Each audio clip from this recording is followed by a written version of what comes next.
Three, Hey, two, one. 3, 2, 1, go. Hey, everybody, I hope you're good. Hello, EJ. Hello, Maxime. How you good? How you doing? Well, let's break out some French. Bonjour. Bonjour. The I'm on the spot and now I can't remember all my French. I know how to say sorry though. Désolé. That's perfect. But Yes. don't apologize. Please introduce yourself and Eyedesyn for all the people here in the chat.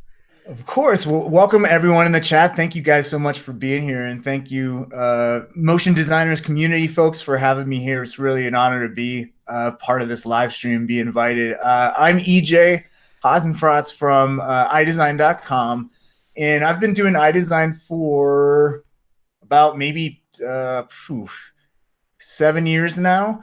And basically, how I started it was.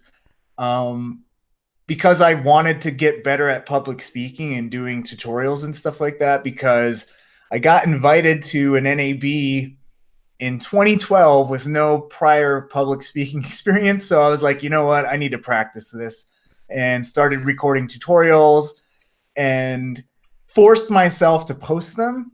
And I think that's kind of a thing where I always think it's as important as well, is like, if you make some work, post it, get feedback, and it also holds you accountable as well to make sure that what you're making is like passing your eye test. So started doing that, and people, I don't know why, enjoyed my tutorials, so I just kept doing it, and here we are now, to where my site has like over 150 tutorials.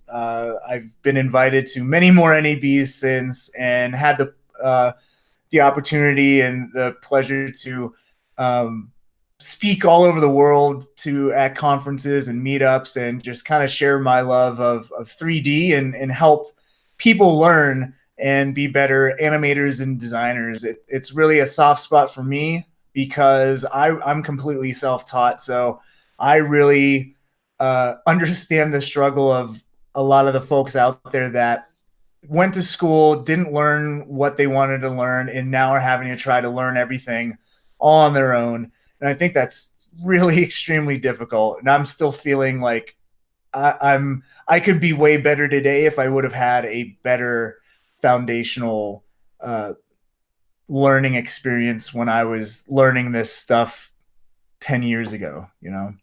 Yeah, that's definitely interesting to hear, man. And thank you for all the things you've done for the community.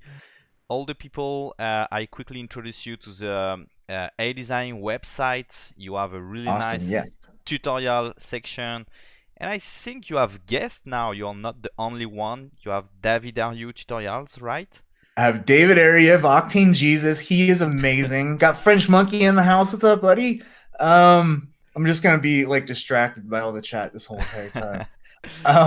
But yeah, he's been doing a lot of amazing Octane stuff, and it's funny because he was very intimidated to do tutorials as well, and he started doing them, and he found out that everyone loved him, and now he's got this cult following, and now he fell in the same trap that I did, where you did one and people liked it, and then you get addicted because people keep asking you questions, and you just keep wanting to give back, because I definitely would not be here if it wasn't for folks like Andrew Kramer or Grayscale Gorilla or Creative Cow, and all those sites back when I was learning were giving away all this knowledge for free. So it means like so much to me to when someone comes up to me and says like, hey, like, you helped me out in this project, or you helped me get into this field, like that hits me like right here, so that's like why I keep doing it for free. Like, I don't charge people to watch my training or anything like that. But it means a lot to give back to the community that's given so much to me. So yeah, David Ariev, and then we also have another Dave Glanz, who was a buddy of mine back. He actually presented alongside me my very first presentation in this small meetup in DC, an animators meetup. And there was a lot of ums and ahs and awkward pauses during my first presentation. But yeah, he does a lot of ZBrush tutorials. He's done one so far, and he's working on the second one right now. So I guess I just have a bunch of Davids that are helping me out now. So any other Davids out there, if there's any Davids that know Substance, Yeah. any Davids that know Redshift, we'd love to have you join the David David in the community. chats. Yeah, any Daves in the chat? Yeah. Yeah, and I can tell you, you helped also us on projects, so Oh, thank you. that's awesome. You're very welcome. I'll take that beer whenever I see you in Yeah, Paris. beer time. So, also you told me that you've been freelancing for 12 years. But No, I've been working in the industry for 12 years. I've been okay. freelancing for about six. Yeah, 5 or 6. Yeah, because you communicate more on the trainings and stuff you do than your professional work. Is there a way, maybe on your website or somewhere, where we can find some of your work? So let's see. Yeah, I think on my contact page, if you go to Eyedesyn.com, I think on the one of the bars there's a contact, or maybe it's on the contact page. There's all the social links. Yeah. So I have my Dribble, my Behance, my Instagram, and actually I think one place where I'm posting the most often is now Instagram. Okay. I'm just finding, and I'm sure you know as well. Like where do you get more of your interaction with the community? What Actually, social media? actually, we've got more reach, I would say, in Instagram and Yeah, interaction with people like direct message on Instagram too. But I would say the most active part of the community is Discord. A lot of really. people always chatting, but few crew of people. Facebook is less message, but more people chatting. I would say it's like a pyramid. You have more people, but maybe less deep interaction, and you can end in Discord with a lot of people hanging, chatting, but fewer gr- little groups, maybe. So Okay. Man, I keep hearing about people talking about Discord. I've never been a part of it. I don't know. But I've found that Instagram has been one of those places where I've gotten the most interaction from other artists and questions and stuff like that, which is really crazy because I that used to be for me, that used to be Twitter, and now I'm getting more direct messages on Instagram. So I feel like I've totally changed my whole thought yeah, process of how I approach Instagram now. Instagram is very active for a few years, and I would say Instagram is nice, but the thing about Discord is like it's a bit like Slack, so you're more looking for deeper help. It's longer message. You have screen sharing, so you can go to an help channel and hey guys, I have a problem. I want critique on my works. Can someone help me? You connect with one member from the community. It's more like a big Skype sort of chat room. I don't know. It's, it's All right, interesting. you're gonna get me hooked to Discord. I'll have to try it out. I Yeah. got it. I got it written down right now. I'm gonna download it. I'm gonna get it all set up. I'm gonna Discord all over the place.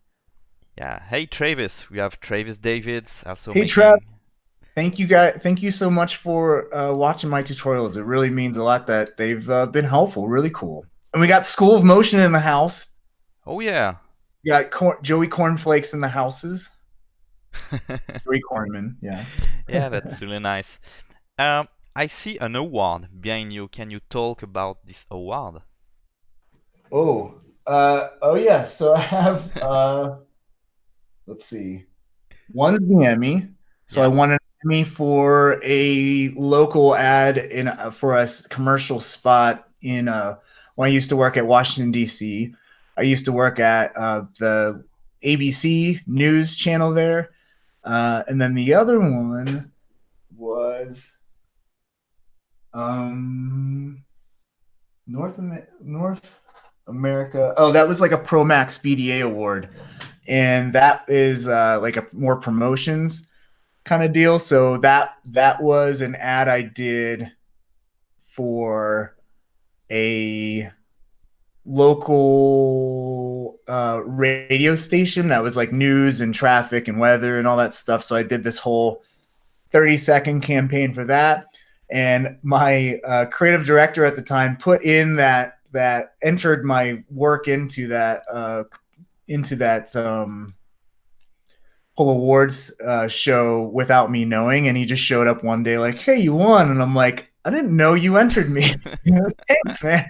Because with a lot of these awards things, you have to pay a lot of money to actually get your work entered, and there's a lot of prep and stuff like that. So at the time, I had a really great creative director when I worked at ABC in Washington D.C., and he was always so very supportive and would always enter in. He would enter in like every year he'd want to enter in something just so our department can get notoriety, that I could get notoriety, and that I think that was like a really early on in my career that really gave me the drive to keep getting better.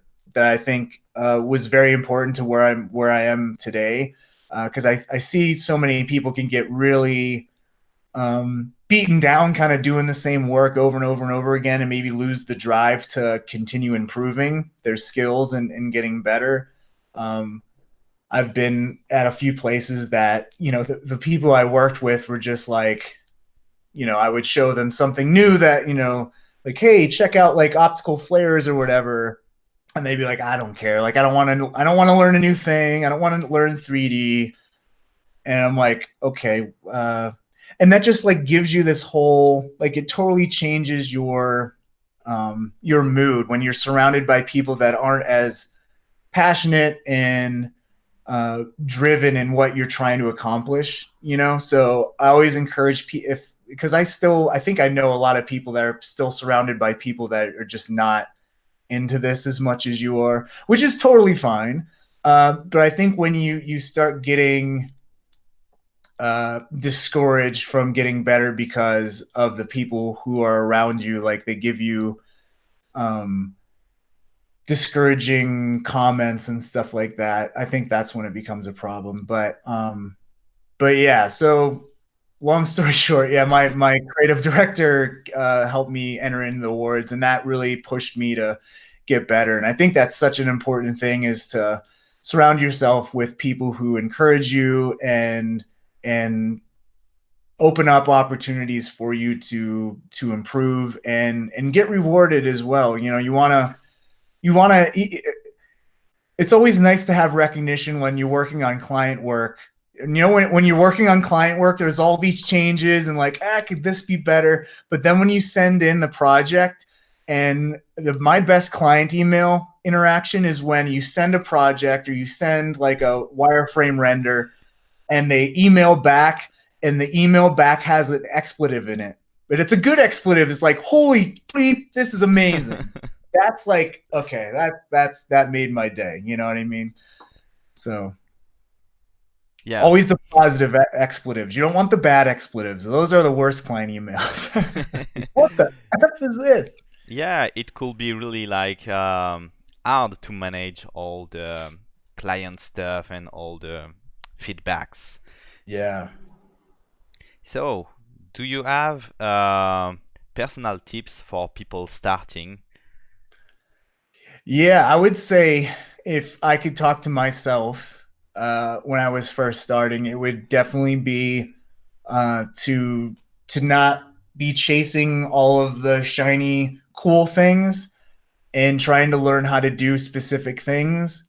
It would be more on just focusing on the fundamentals and stuff like that. If School of Motion existed when I was learning, I would have been way better off than I am now, because when School of Motion popped up, I had no formal animation training at all. So a lot of it was just what I was learning along the way with tutorials and stuff like that. And there aren't tutorials out there that are teaching you the principles of animation. You know what I mean? Like, that's not a cool thing to search on YouTube. Maybe it is now. I don't know. But back then, you were just seeing like, oh, Andrew Kramer's doing this really cool thing, and he's stacking all these effects. And like, I don't think Andrew Kramer ever did like here's how to do anticipation keyframing or anything like that.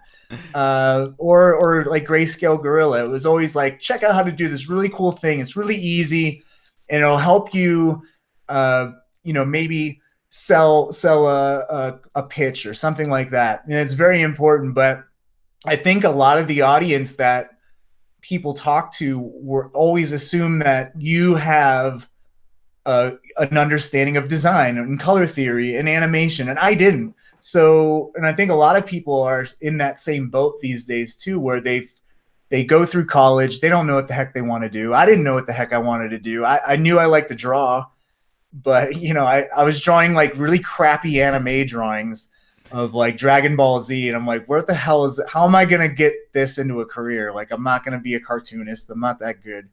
Um, but luckily, in my family, my dad and my uncle, they were art directors at news stations, and they used After Effects, and they knew graphic design. They went to design school and majored in graphic design. So that was kind of like, okay, I see what they're doing. Like I would go to their work and kind of see what the stuff they were doing. I'm like, that's pretty cool. Like you're seeing all this stuff animate on screen, and Shine and Star Glow was big back then in the 90s. And I was like, that's really cool.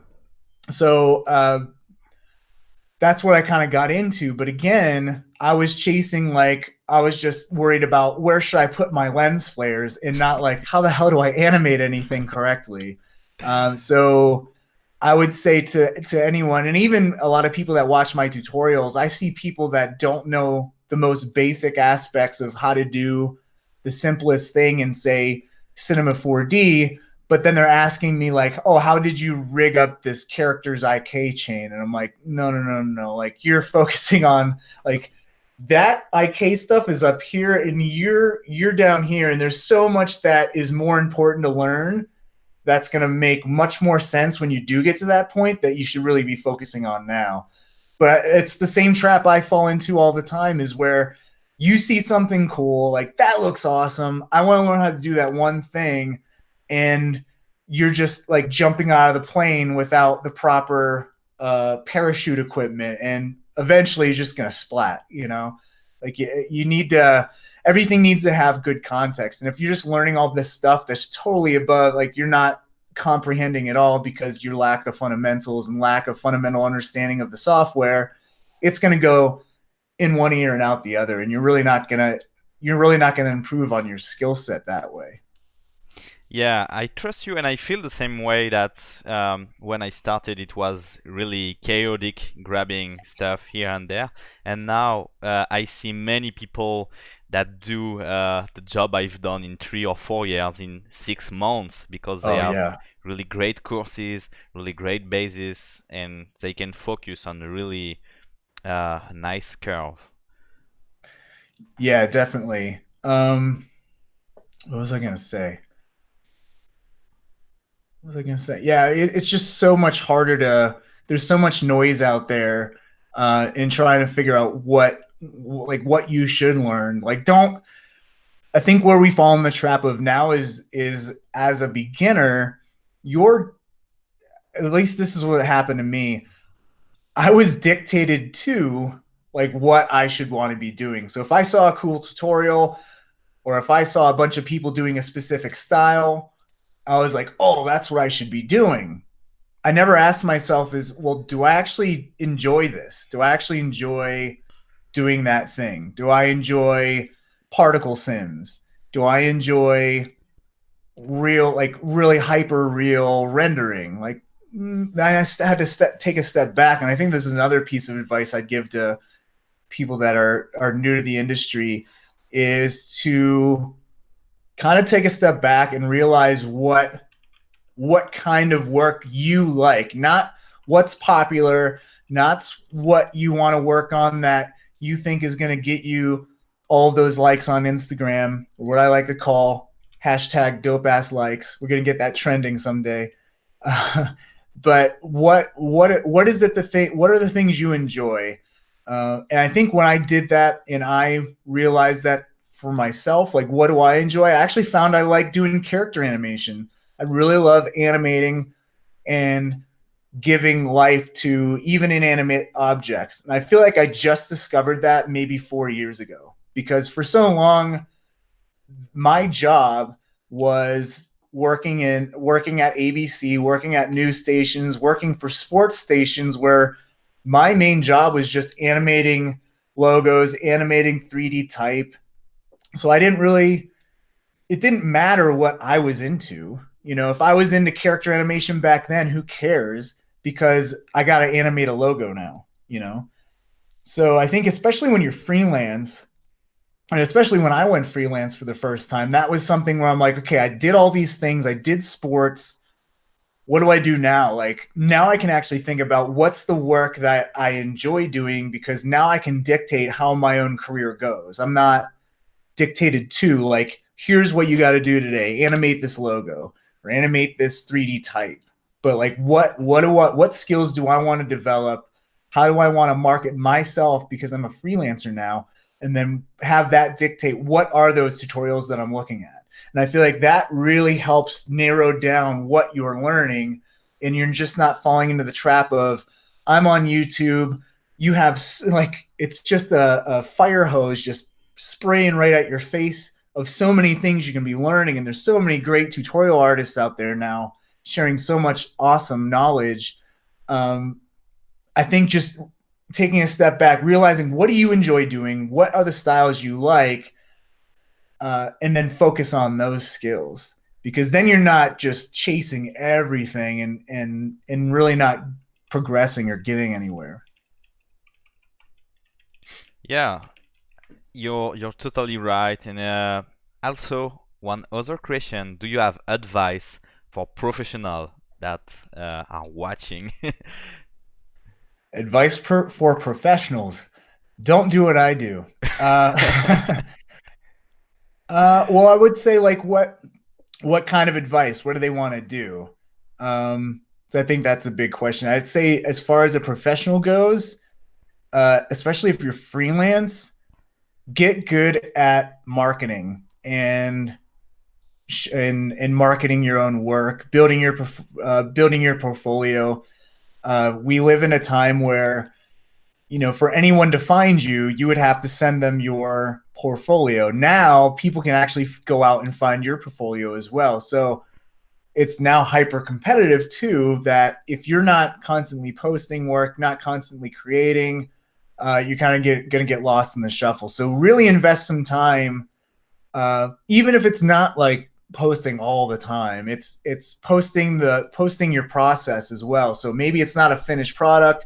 Maybe, for Instagram, for example, I'll do an Instagram live right now of your face just saying, "Hey, I'm live," and that's a post. That's an update that gets your Instagram page bumped up to the top. That if someone clicks on it, they not only see that your update of whatever, they now see all of your work as well. So Yeah. it's not a constant thing where you totally have to be sharing brand new work all the time. What I'll do, and this is something I learned from Gary Vaynerchuk, who, if you don't know Gary Vaynerchuk, Gary V, he's really awesome as far as like business marketing and stuff like that. And he shares a lot of really good advice that is appropriate for, at least speaks to me as a creative. And that was one of the big things where it's like, don't worry about posting your work, post your process. And when you do that, you can share every day. Like, are you working on a project every day? Like, as long as it's not under NDA and you're not going to get sued, like, post like, "Hey, I'm rigging something. This is my progress so far." And I see a lot of people doing that these days, and I think that is a very helpful thing, because not only are you, like, you see your favorite artist, you follow them on Instagram, but if they're also posting like how they're doing things, and like giving you a behind the scenes of how their process, how their brain works, that is like another whole level of opportunity to build a better connection with your audience and just promote yourself that much more. Yeah. So I see a lot of artists that are really killing it these days, and they're getting all this work just because marketing and being consistently posting stuff. And sometimes that's marketing itself, is just Yeah. posting stuff. Beeple is the extreme example of that, where he's posting something new every day and like everyone knows him. It's not because he's like a great marketer. I mean, he is now, because it's a side effect of all the notoriety he gets, but he got known because he posts amazing work all the time.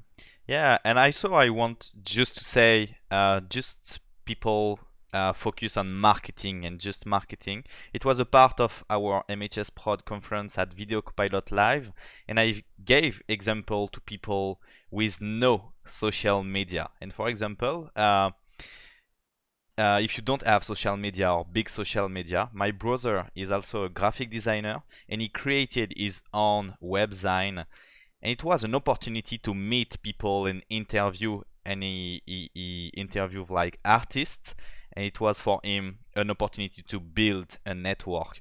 So if you are not big on social medias and not active, you always have physical way uh, to meet people. You can use your phone, you can send emails, you can build your own magazine and have it as an excuse to meet people. So don't be like disgusted if you are not big on social medias, because there are always real ways to get work. Oh yeah, and there's always going to be someone bigger and someone better anyway. So you can't let that mindset totally uh, destroy your drive to keep doing what you're doing. And sometimes it's a slow burn as well. Like I started on YouTube with like 10 followers, but I Yeah. kept posting, kept posting, kept posting, and made good content, quality content, and like like a lot of people. Sometimes they're like they post one video and like they get 50,000 subscribers in like a week, and I'm like, oh man, like I'm not doing that. And if you don't see that, like that, you could easily just be discouraged and be like, you know what, I'm just not going to do it. Or you just keep doing it, and next thing you know, you have 100,000 or whatever, 50,000, and you're getting asked to be interviewed live on motion designers community. So it's that slow burn sometimes, like, and just what's the thing? Um, Luck has to find you working or whatever. That what is that? Albert Einstein? I don't know what that is. But basically, the gist of it, I'm butchering that quote. I could have sounded really insightful and knowledgeable there. But mainly the thing is that if you're not working, no one's gonna find you. Like you're not gonna luck is not gonna find you if you're not actually physically doing something. So that's always the important part. And sometimes when you least expect it and you're just doing your routine and you're just posting work, you'll get Nike knocking down your door and be like, hey, that's like really cool stuff. Just found your profile and saw all the other work that you've done. We want to hire you. And that's something that wouldn't have happened if you just stopped altogether. Yeah, Doxia Studio and Travis told real things like, yeah, keep doing what you love and you will get reward, and consistency is the key, and you need to embrace failure because it's progress. Wise Oh, of word, course. guys. Yeah, I think that's a big thing too. Is this is another thing that Gary Vanderchuk talked about? Is hey Kevin, what's up, buddy? Is he talked about um, getting discouraged, and I see a lot of I read a lot of books on this stuff, and I think this is a reoccurring theme. Is we're living in a day and age where you're seeing everyone's best work all the time. Everything you see on Instagram is everyone looking the most beautiful versions of themselves. Everyone's jacked out in the gym. Like everyone's looking their best selves. They're posting their best work, and that can be totally discouraging for someone that's not at that point yet. So my thing is, and one thing that helps put everything in perspective is you're seeing everyone's best day. You're not seeing all their bad stuff. So, and you're also not seeing the 10 years of hard work and crappy work that person put out until they actually got to that point. So that's just something you have to keep in mind, that you're in somewhere between you're already on your journey to getting to that point where you're working towards that mastery where you can also share your best stuff on Instagram all the time. But until then, don't be discouraged. There's a lot of work that people aren't posting that's not very good. For example, the mill, the studio of the mill. Everyone's heard of the mill. It's massive. Someone told me over NAB, I forget who said it, but basically they only share about 90 or about 95% of the stuff they do, you'll never see. You're only seeing the best of the best of the work that they're doing because they're doing so much work that probably, I mean, probably well done, but it's just something you're not going to share because it's probably not showing off the best of your abilities. So even a giant studio, one of the most famous studios in the world, is not sharing. Is still doing work that is not worthy of, or that they think is not worthy of really sharing.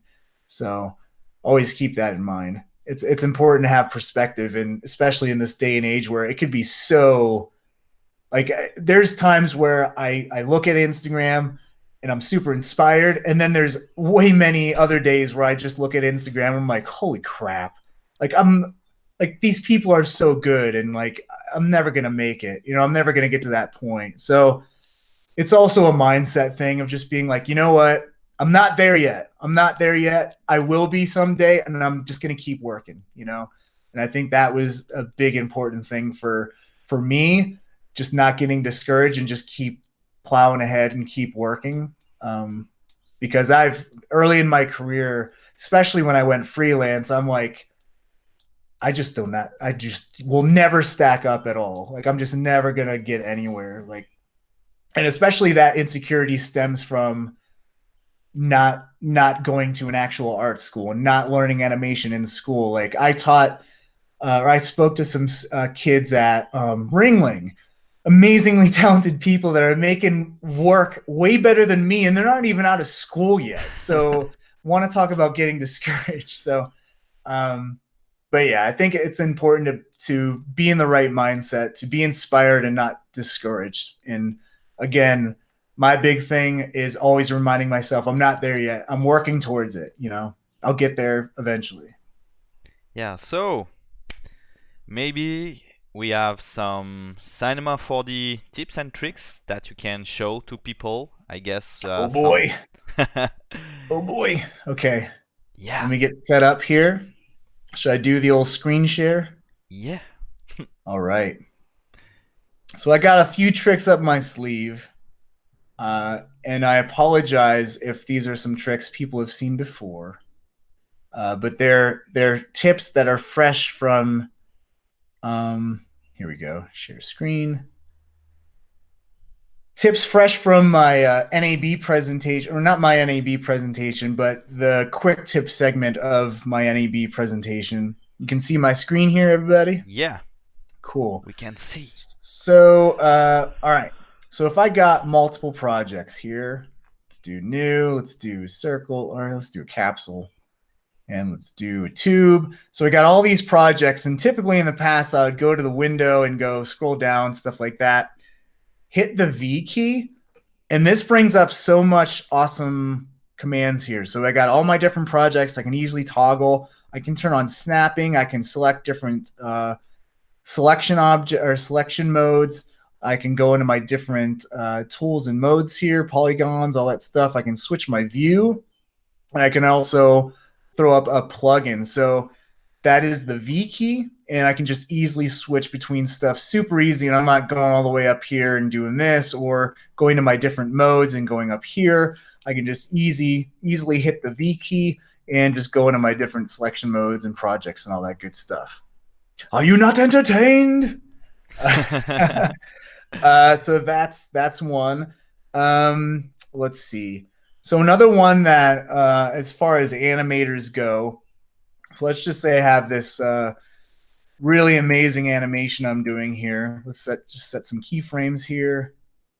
And this is gonna win another one of those awards behind me. Yeah, This the animation the right here. So I MDC got this Live animation, right? Award. I'm gonna get a whole new desk just for all my awards. Let's get the timeline. So basically, let's go into F curve mode. And let's just say I wanted to, tweak these keyframes. One thing that, if Joey Kornman from School of Motion is still there, one thing that he says in his animation boot camp is give every single keyframe a little bit of love. You'd never want those default curve values, which I always remember. Anytime I'm touching a curve, I hear Joey's voice in the back of my head. Give every keyframe a little bit of love. So that's what I'm doing, right? So maybe we have it like that. Now, one thing that happens when you're just animating, and say that, okay, I want that, but you know what? I'm going to move this up a little bit, and then I'm going to hit a new keyframe. That's going to blow out all of those curves that you just created. So I'm going to have to redo this again, da da da. And there's actually a better way to do this and maintain the left values and right values and all that good stuff when you're animating. And that is if you go into your project settings here, go into key interpolation and turn on this overdub. What this does is if you say, you know what, I'm going to move this down again, set a new keyframe, watch what happens. You're going to set that new keyframe. It's going to maintain that angle and just move that value down. So all that hard work you did adjusting all these curves, you can then adjust what everything is, where the position is, set a new keyframe, and that curve is still going to be maintained, that angle. So that was one thing that I almost feel like that should be on by default, is going to the project and just putting that on, because there's so many times where I animate something, I just want to move one thing and it totally blows out all of my previous curves, all that hard work that I put into really tweaking those keyframes. You can then adjust. On the animation front, a lot of people, anyone from After Effects land that are just getting used to animating in Cinema 4D. Any After Effects users out there in the chat? Myself. Yeah. All right. So this was always a thing when you started learning cinema. Did you, as far as animation goes, did you miss the speed graph when you started animating in cinema? Totally. Totally. Now, when you really got into animating in Cinema 4D, did you find that you actually preferred animating in Cinema 4D, or do you still prefer animating in After Effects? I guess I still prefer animating in After Effects, but I found really good tips, even the time remapping stuff from your channel. And I found it back on Vimeo. I don't know who made this tutorial a few years ago, but you also made one, and it's pretty great. The time track, remapping, yeah. Time track is really great. So I have less struggle in Cinema 4D right now, but I guess really okay. I still prefer After Effects, I think. Okay, so in the chat we have a lot of people that still prefer AE. I don't know. I think maybe it's just because I've been in Cinema 4D for so long. I just have gone living my life without the speed graph. But for people that really miss the speed graph and want to see the speed graph in Cinema 4D, there is an option to see the speed graph. You can't edit it, but you can view it. It's if you go into your timeline and if you go into F curve, and if you go and check on show velocity, check this out. Go into the tab here. So not only do we have, hopefully people can see, let's maybe go to a different color. There we go. So this green, you can see that not only do I have my value graph here, but you can see my speed graph right behind it. And that's toggled on by this show velocity. So again, you can't edit the speed graph, but if visually this helps you out and makes you feel less homesick, a little less homesick from After Effects, at least you can have that speed graph there. So that's another one. Butch says AE is really easier than C4D timelines. All right. Let's see what else. One thing I really enjoy about Cinema 4D is like their organization tools and stuff like that. If you click on this little eyeball, you can isolate different tags and even tracks. So if you're like, you know what, I want to hide all of my position or just show my position in this F curve in my timeline, you can do that by toggling the visibility there. And I think if you hold, let's see, command click, you can just isolate that one thing. So this is with, if you have a whole bunch of objects, you can just isolate the position tracks on that one thing. And this is especially useful when you're in your dope sheet mode, is because if you don't have this, you have all of these curves in here. If you just want to isolate the one thing, Command click, and you can just see the position there. If you want to deactivate a track, just click off the film strip to gray it out, and that like Y track will not play now. This is also helpful in let me just add a whole bunch of stuff here. In the object manager here, we also have this little eyeball. If you click on, you poke the eyeball, you can also isolate things and select things based on tags, based on the type of object. So if I want to select all the subdivision surfaces, I just right click, select all subdivision surfaces, and then I can go and say, you know what, deactivate all of these. Okay. Another thing that I still find a lot of people not using is something called layers. And this is a really great way to organize your project. So say I have all these deformers, or I just have like, maybe I have all of my cubes, all of my tubes. Maybe I want to just group all these things together and maybe just isolate all of the tube objects here or whatever. This is, again, going to win me an award. If I go here and just select all of my tubes and go to add a new layer, what that's going to do, if you click this tab, it's going to open up this layer system. And here I can just rename this tube layer. And again, I have a lot of these little isolation solo options here. So if I click the S, that's going to solo just those objects. And this is something I started using maybe 5 years ago that I wish I knew about during my entire career in 3D, because when you have a scene that's just totally bogged down with so many different types of objects, so many things moving, really slowing down your viewport, layers is where it's going to really allow you to isolate different things, focus on different things, not cube later, cube now. So we can just isolate the different things. We can hide the visibility. We can hide this from render. This one is hiding from the hierarchy. This one is just locking the layers, so I can't touch those things anymore. This one hides all, deactivates all animation. This one deactivates the generator objects. So these tools here, like deformers, Espresso, deactivating some of these options sometimes can drastically improve the playback on your or in your viewport.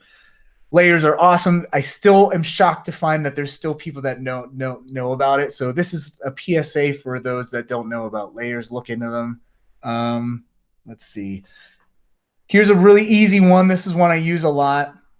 Is say you adjust all these default values of this cube, and you're like, you know what? I just actually, or even rotate this. Okay. And if I go into my coordinates, you know what? Maybe I don't want these rotation values. I want to bring these back to 0. Typically, you'd go and zero these out. But if you just right-click on these arrows, that'll reset your values to default. So I can right-click here, and that'll go back to 0, 0, 0, instead of having to manually type everything in like that. Let's see. One thing that I got a couple more. One thing that I really love is so motion trace in After Effects. Do you use it? You can track the mouse movement of like a layer, and you can actually keyframe that animation or lay down keyframes based on that movement of your mouse. Yeah. So they have something like that in Cinema. Do you use motion trace often? No, I never use, but I remember using the option in Cinema 4D. Okay, It's so pretty powerful. cappuccino. Yeah. Cappuccino, it's a tasty drink and also a pretty awesome feature. So just for those of you that don't, Vlada, thanks. I look so stable. Did you see me at an NAB party where I was not so stable? Had a few too drinks. I don't know what that means. I'll take that as a compliment. Thank you. Okay, so Travis never used layers before. There you go. Awesome. So we're gonna unlock the world of layers to someone. That's really great. I gotta remember I'm not on camera anymore, so my facial things pointing at the camera is not gonna work. So here we go. Got my cube. What we're gonna do is just say I want like an animation to go like this or whatever, where it's kind of hopping, but I want to just quick and dirty animate this. I'm going to go into let's go to character, and we're going to go to cappuccino. You can see that the cappuccino icon is even like a little mouse there. So I'm just going to click on that. We have these options where you can record a single frame, or you can actually start real time. And what that's going to do is record keyframes all throughout the length of your project or wherever you set here. Okay. So you can start at the current time, and you can actually rewind the time. Once it goes back to frame 90, it can go back to frame 0. But I'm actually just going to turn that off. And what you're actually going to be recording? So position, scale, and rotation. I'm only going to need to store position here. Okay. So what I'm going to do is click real time, and now watch what's going down here. If I just click and move this, I'm just going to move this like this. And there you go. I have all that movement already keyframed. So this is really great if you really like, especially if you're doing like explainer videos or something like that, and you have like a cursor come in. You can actually have the cursor move realistically, There's a and move question. around. There's a question in the chat, and I remember we can do it, but I don't remember how. Max is asking, how do we delete the unwanted keyframe? And I think there's an option to smooth all the things. Oh, yes, yes. So that is in the timeline. I get the stable thing now. So I recorded my last tutorial on the road. I was not in my office, so I was holding uh, my iPhone, and it was a little bit shaky. So I used the stabilized footage in in After Effects, and it was a little too stable, where like my head was a little warpy. But I was like, you know what, screw it. So that I get the stable comment now. Sweet. Um, so here's all these keyframes, right? And I have all my, you can see that show velocity still on there. I'll get rid of that. So the tools that you want to use, I'll select my position Y track. If you go to key reducer in the functions, you can go and use this reduction inflection, and that'll remove a lot of these extra keyframes. Now the foyer will kind of smooth. I think one smooths. I always forget what smooths what, but one kind of removes these extra ones, and you basically get the idea of that original motion path. So if I just undo this a whole bunch of times, you can see that general path, and the inflection. Well, let me select. You actually have to select the track, not the keyframe. So if I select the track, do the inflection, you can see that that's removing extra keyframes, but it's not really smoothing it out, and that's what the foyer stands for. Now, you guys are French, so you tell me what foyer means. I don't know. Fourier. That's probably a dude's name. Yeah, I think so. It's always like some really smart French dude. But Let's ask Google. there we go. But Yeah. basically, both of these options really help smooth all this out. So at the end of the day, you just took all these keyframes. Let's do that to these as well. Again, select that track, reduce the inflection. So this is weird because like the inflection, this just jacked that frame up. So let's maybe just use the foyer, and this kind of adjusts the smoothness overall. I found like a combination of both helps. Sometimes it works better than the others, but you can see this gradual incline is basically maintained when you just adjust the foyer. Fourier. Foyer. Fourier. Foyer. Found it. Merci. Wikipedia, everybody, if you want to learn about Joseph Fourier. Batmax says he didn't know that. His whole life is a lie. You're very welcome. The Fourier transform, it's mathematical. So some smart French mathematician probably did that, and boom, his name's now in Cinema 4D and will live forever. Yes. So yeah, really cool reduction, motion tracing kind of deals. Let's do one more. Let's just do if I have like a cone or a cylinder and I want to bool this. So let's have a cube, and let's just say, whoops.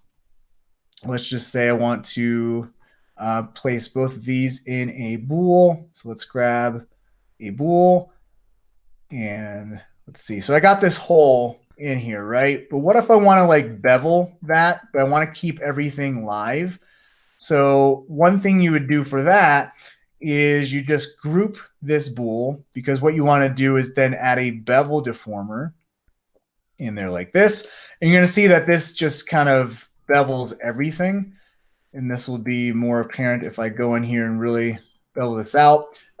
You'll see that we have two separate objects here. So what I'm going to do is create single objects. And one other important thing, which is select intersections. So I'm going to select intersections. And what that's going to allow me to do is if I just wanted to bevel just where the cylinder and the cube come together, is I can go in here in the bevel and for the selection, put in I. What that's going to do is just bevel that intersection. And now you can have full control over subdivisions and just really smooth that out like that.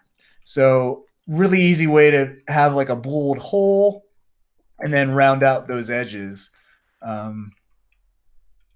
Yeah, so I in the selection, and then another big thing is you want to make sure that create single objects turned on and that select intersections turned on as well. And I think create Fong breaks at intersections is also something you want to do as well. But whoops, whoa, there we go. Sometimes you get janky geometry here. Sometimes you need to like add in some geometry as well sometimes, and that just screwed everything up to smooth all that out.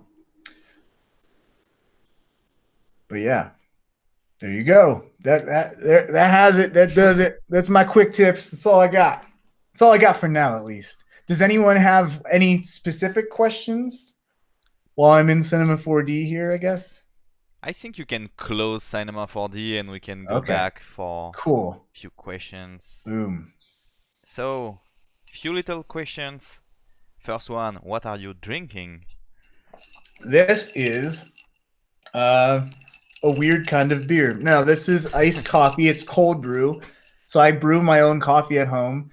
It's a really easy set. So hot coffee really jacks up my stomach because of all the oils and stuff. So cold brew, it's not you're not heating up the coffee beans, so you don't release all those oils. So you do get less flavor, but it's much smoother. It's not as bitter as normal coffee. And so basically all cold brew is two buckets.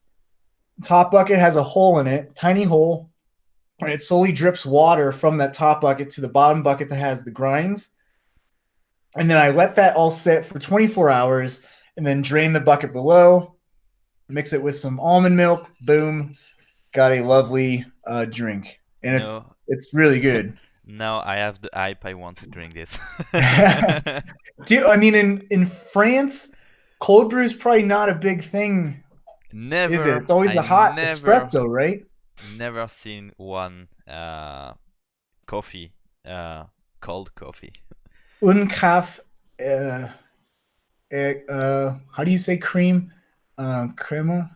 No, Crème. creme. I know how to order coffee in France because that was a must. I need to know that. But yeah, it's something that I feel like is only popular in the U.S. now. Uh, like Italy will probably just they would never do cold brew. I don't think. France, like those coffee cultures, I don't know. I don't know if cold brews really made it there. Like I'm a big iced coffee person. It could be 20 degrees below and freezing cold out, and I'll still drink cold coffee. I'm weird. I'm a weirdo. Oh, that's great. That's good What to know. Vladan says, try one bucket of gasoline, same effect. Thank you for the advice, Vladen. So, one other question, and I found it really fun. It was from Media. I had an interview with him, and he asked me if you were not a motion designer, what will be your work today? Media doing amazing stuff these Yeah. days.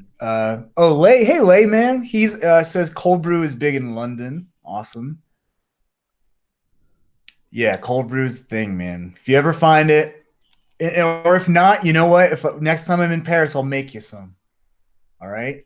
We'll do Yeah. have a whole cold brew and beer event, and we'll have our uppers. We'll get our caffeinated, and then they'll get everyone down again by drinking some beer. That's perfect. Uh, so if I was not doing this, what would I be doing? So I've kind of been interested in that subject for a while now. I feel like if I wasn't doing motion design, I would be teaching motion design. And I'm already kind of doing that. So if I wasn't doing motion design or teaching motion design, what would it be? And I think I would have to answer with uh, doing something with animals, like working at a wildlife refuge or something like that. And that just comes from I went to. Oh, my doggy is just sleeping right here, snoozing my pug. It's just I don't know. When I go to, I've been at like in California, they have this whole like seal rescue where they rescue seals, baby seals, and stuff like that. I've been to uh, like wolf refuges and like bear refuges and just stuff working with animals. I don't know why. Whenever I go to places like that, like when I went to Australia, we went to a koala reserve and all these other places there, and just going to the Great Barrier Reef. Like I would definitely do something with helping animals or helping the ecosystem or something like that, because it's just, especially going to the Great Barrier Reef this past year, 70% of the Great Barrier Reef totally dead. Like it's dead. And like we're talking like catastrophic loss because of the extreme temperature changes and climate change and all that stuff is just killing everything much faster than it ever has before. And that just like really speaks to me as far as like um, just the whole ecosystem, and it just really tugs at my heartstrings when you see people rescuing a sea turtle from a net or stuck in garbage and crap like that, like stuff that humans are doing. And I think doing something impactful that way, and I think maybe that's why I really like teaching and stuff like that, is because I love helping people as well. And I think my wife has a big part of that. My wife is a teacher as well. She's way better teacher than I am, but she teaches special needs students in elementary school. So she teaches uh, some of the most amazing kids that need some of the most resources, and they're just amazing kids. So I see what she's doing every day, and it's like, man, like she's making an impact on these kids' lives and helping them get set up for a successful life. And so whenever I go to conferences or someone says that, hey, I you taught me how to do sketch and tune, and that helped me on a project, like in some little way, I'm like, hey, I'm doing something. So Yeah. I think that with animals, I don't know, or I have a pug, so I always said I'd have like a pug farm or something like that, and just raise pugs. Yeah, I don't know. It's just one of those things where I don't know what it is, but I feel something when I go to like I watch like Africa safari shows on YouTube and stuff that are live, and just see all the conservation efforts, and I'm like, man, that'd be cool to do. And I think also because I'm just stuck in front of a computer all day, it'd be nice to do something outside all the time. So that might be part of it too. But yeah, that'd be my thing. What about you? That's like such an interesting question, and I always love to Yeah. hear like what that other thing is. I will do music, and I've been doing music. I played in a quite big metal band. We played big festival. We've done some tour in tour bus. It was Oh pretty man, fun. But the music economy is really hard. It's a like a strange market because everybody wants to do it. You have a lot of yeah, pay to play. Most of the people, it's like really strange, and that kind of thing doesn't happen in motion. I never see someone went to a company and say, "I'm ready to pay to work for you." You know? right. But in Right. music, it happens a lot. You have always support bands that pay to be on tour with other bands. People are buying their mag covers. So when you want to make a living with people that pay to play, it's quite hard to have some kind of decent life. So when our band broke, I just kind of lost passion, because also music is not like design where you have like a hour rate basis or some kind. In music, it's like you are well known, people will pay you because you will bring people, and if you are playing in a not non-band, but even if you are a really nice musician, you will not get paid. So you can have 10 years of experience. If you're not playing in a well-known band, you will not being paid. Right. And a designer, I mean, you have your experience, you can get paid. Right. Yeah.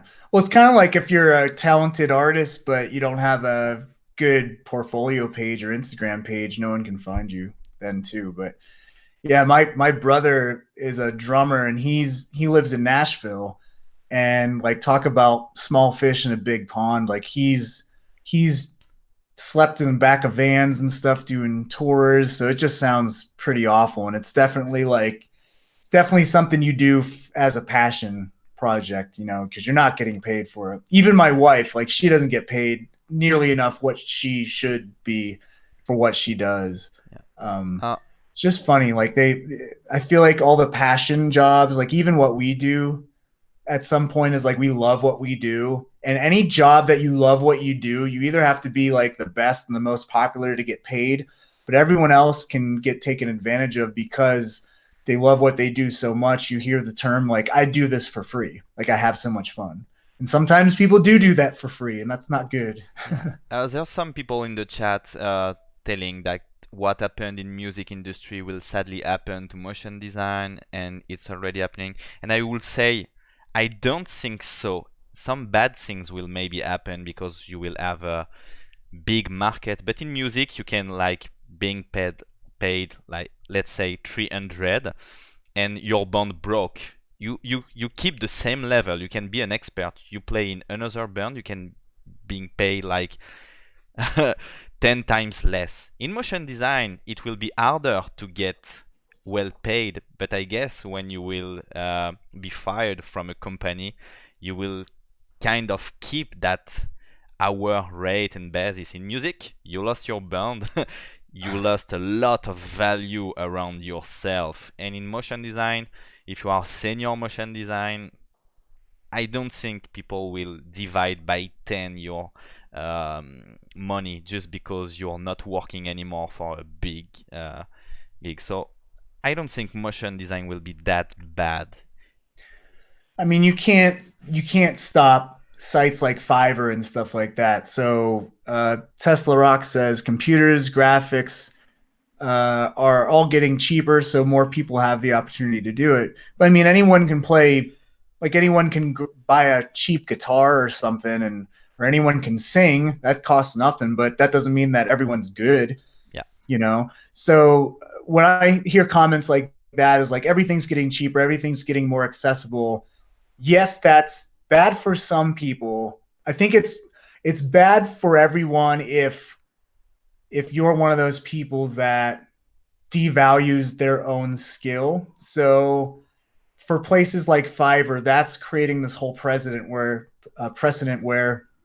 uh, a logo is $5, and it's like, well, no, it's not worth $5. But hey, if that's the only value that you see in a logo, then yeah, go get a Fiverr job or something like that. But I always so uh, my analogy for it is like fast food restaurants where you can get fast food cheap didn't destroy high end restaurants or even restaurants where you can pay $20 for a burger, Yeah. because you have people that, I mean, not everyone cares. Like, not some people are just hungry and they want to eat and they're going to get the cheapest thing and they don't care. But some people care about quality. Some people care about experience. Some people care about going out to a certain restaurant because of a certain way they make food. And it's the same thing with motion design or design in general, is where there's still going to be people that value our skills.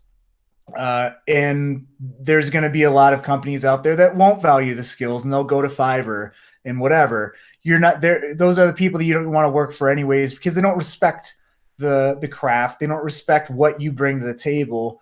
And I think a lot of the things you see on Fiverr are jobs where it's a lot of button pushing, you know. And I always say this to people, especially when they're new in the industry, is don't rely on those quick button pushing jobs that are so super repetitive and stuff like that. Because if you're relying on something that's super technical, but you're not good at design or anything like that, or animating, but you do this really technical thing really well, but bunch of button pushing kind of things, next thing you know, Cinema 4D can upgrade something and totally make whatever what used to be hard easy. And now, when that thing that you hung your hat on that was super hard that only you could do, now everyone can do that. What are you going to do now? So I always say that you shouldn't hang your hat up on one thing. If anything, you should invest, or you should focus more on your skills, your individual creative persona, your creative voice, your style, because that's when people see your style and want to reach out specifically to you because of your unique style, not because, wow, this guy really knows Octane really well. Well, no, this guy really knows Octane really well, but he has an amazing style too, and is a great visual storyteller, and is a pleasure to work with. That's always a important aspect as well. It's just being really awesome to work with. There's also one guy telling that IA is gonna put us all out of work soon, and that's fun in a way, because my girlfriend is actually learning 3D, and I told her choose one way to keep creating in 10 years. So she's learning rigging and animation, and I told her, ask if an IA can model a dragon and make a dragon grab a beer and drink it. I don't think Yeah. so. No. Not in 10 years. In 10 years, you will have automatic UVs, maybe generative modeling, maybe generative images, a lot of things, but I don't think an AI can create a dragon taking a beer and drinking it for a brand. So Exactly. a lot of things will disappear. Maybe rendering will just be photographs, maybe topology and a lot of stuff, but you will still have creativity and value to give to people. So not sure AA will put us all out of work in 10 years, maybe 20. I think it will make our jobs easier, and that's kind of the struggle I have with, like, now specifically third party renderers. Like, oh, should I learn Octane, and should I devote all this energy into Octane, or Substance, or UVs, and all this stuff that are technical things that, like body paint. I'm just like, you know what? I'm just gonna get by with what I can right now and not invest time learning that, or Substance, unless it's like super easy to learn. Just because I think in the long run, I'm gonna have I'm gonna be better off investing my time and energy into learning how to animate better, how to be a better designer, how to work with colors better, because that's skills I can bring to any application, because applications are just tools at the end of the day. Tools change all the time. I welcome tools getting better and automating a lot of the hard, difficult things, because then that allows me to just create and execute my vision. So, and that's even something I struggle with today, is where sometimes I get so far into the technical realm that if I ever need to like create something from scratch, like my creativity is just like takes a longer time to get going and get into the flow of things. And I feel like a lot of the designers and people I looked up to as far as their style goes, um, I just feel like they have this process down where they're making amazing characters and they're using Procreate, and like you can learn that in a day, or using Photoshop, and like the guts of Photoshop has maintained the same for years and years and years. It's just what they're using these tools, but what the main thing is what that artist is bringing to the equation, what they're bringing, their vision. That's what you see. Like, there's no software that they're relying on to execute that. It's just a bunch of brushes, you know? So that's something I always try to keep in mind where uh, a lot of people will comment on Instagram posts or whatever, and the big thing will be like, "What software? What software?" And usually it's like in the hashtags, like Yeah. exactly what software. But I think the mindset of those people that ask what software it probably isn't stemming from um like just curiosity as far as like, oh, well, what tool set does this software has that like my current software is lacking. Most of the time it's like, oh, I can do that thing if I only had Cinema 4D or whatever. Meanwhile, what the barrier between getting that person to make that work is not the software. It's probably design. It's probably a gap in color theory. It's probably a gap in just shape theory and just composition and all these things that they're lacking. But they think if they just had the right piece of software, they'd be able to make stuff like that, you know? And I used to be the same way when I was starting out, where I'd be like, oh, if only I had this plugin or this one thing, I'd be able to do that. Meanwhile, it wouldn't like I would buy all these things and then they just sit on my computer. I'd never use them. I'd never get any better. So I just had to realize that I'm like, no, the barrier isn't some software. The barrier is me not being good enough at this particular fundamental that I need to get better at. And once I do, I bring a lot more to the table of no matter what tool or software I'm using. And now I don't have to be so afraid of like if Cinema 4D just disappears tomorrow. Like I can bring my skills to Blender or Yeah. whatever, you know? Yeah, yeah, that's really true. And yeah, a lot of great comments in the chat. I Yeah. think we can stay for a long time just talking about IA and all that stuff. Yeah, that's how I bought X Particle and still haven't used it. And Batmax said it's so hard to, you really got to love this field when things are updating each and every day. And I think that's another aspect of like, yeah, software is always going to be updating and hopefully it's going to make your job easier. But again, that's why I could care less if something updates because what I'm focusing on like now is like how do I animate characters better? Or how do I can I learn color theory better so I can pick colors myself and not use like those websites that pick them for me. Mm. Tu peux sortir la chienne, s'il te plaît? I'm just asking to my girlfriend to get the dog out. Yeah. Yep, I think there will. Travis says there will always be a need for human input to reach an end result with creativity. Yeah, because a client can't even communicate right to an actual human being to get what they want. How are they going to talk to a computer? Yeah, that's true. That's true. Technicians will lose jobs to AI, but designers will always be needed. Yes, and AI is not going to replace good storytelling. Yeah. So, and it's not going to replace good design. It's not going to replace style. Yeah. Also, I want to maybe spend the last few minutes talking about starting, and I will maybe talk with you because you do a lot of sketch and tune and stuff. And I remember one of my first gigs, I didn't add one big computer, and I was hired to make simple low poly stuff and also sketch and tune. And I really loved it because I was able to create in Cinema 4D without all the new things that came out after, like Octane or. And so I want to thank you, and I want to invite all the people to check Sketch and Tune and Low Poly because with a little computer you can start to create. Yeah, I think that's the reason why I ended up doing sketch and tune and cell shading from the get-go is I found myself falling in the trap of wanting to learn all these new softwares and stuff. And I was like, you know what? I'm not like if I had a cube would I be able to animate that in an interesting way? Would I be able to light and color that in an interesting way? And I couldn't. So being able to have those restrictions on myself where I'm like, you know what? I'm just going to work in Sketch and Tune. I'm just going to use a cell shader.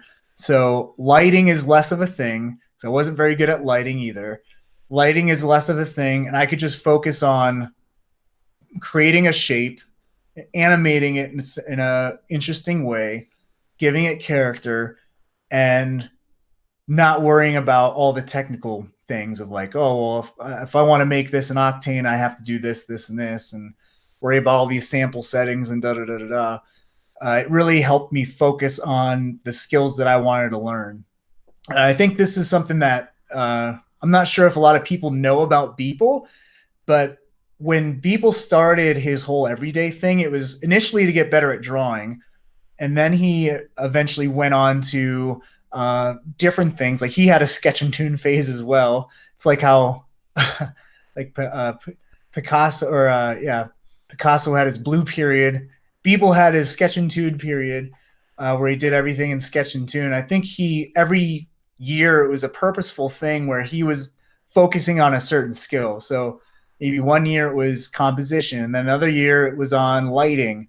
So this just kind of feeds into like when you are learning something or when you are creating something and you do want to do an everyday, like figure out what do you want to learn, because I think if you're just trying to create just for the sake of creating without a clear purpose of what you want to get out of it, sometimes you don't get anything out of it and you're just like just kind of spinning your wheels. I think it's important to always be challenging yourself to keep improving. So um yeah. Yeah, and I found it really motivating, and it's something that I tell to my students is go on the Beeple website and check the everyday project, and you will have a better view about how we started, what's the first creation looked like, and it's really positive because you see that a guy like him drawing masterpiece every day today Yeah. has started, and you can say, hey, it looks like what I've done, or it looks like what I'm doing,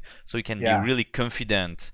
And yeah, it's really great that he let people see what he does by the past, because most of us erase bad works. Right, When exactly. That goes back to when I said you're only seeing everyone's best stuff on Instagram. Like, it's important to see people sharing their bad works too, because they were where you were at that point too. And like, for someone that their work looks like what Beeple was doing 10 years ago, well, the gap between what you are now and Beeple is now is 10 years. So start working, because 10 years is a long time and that's a lot of time to get better. So yeah, it 10 keeps everything in years, perspective. 10 years of every day. That Every day, yeah. I mean, you don't have to go that extreme, but yeah, just that much work went into getting as good as he is now. yes, Yeah, so everybody stay confident. It's just matter of time, doing things, experiment and learning. of course.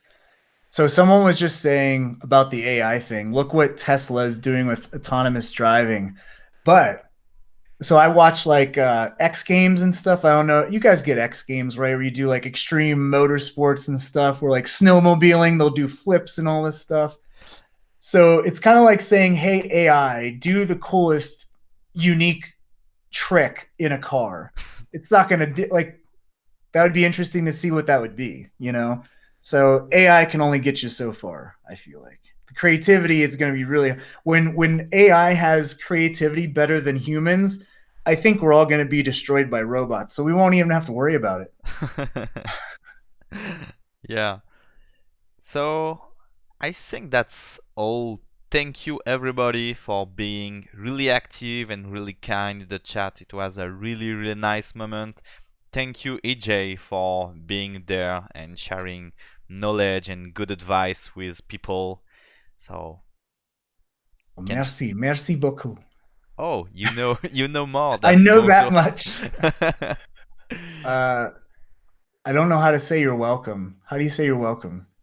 de rien, Dorian. I've never used that one before. de rien. Yeah, Dorian.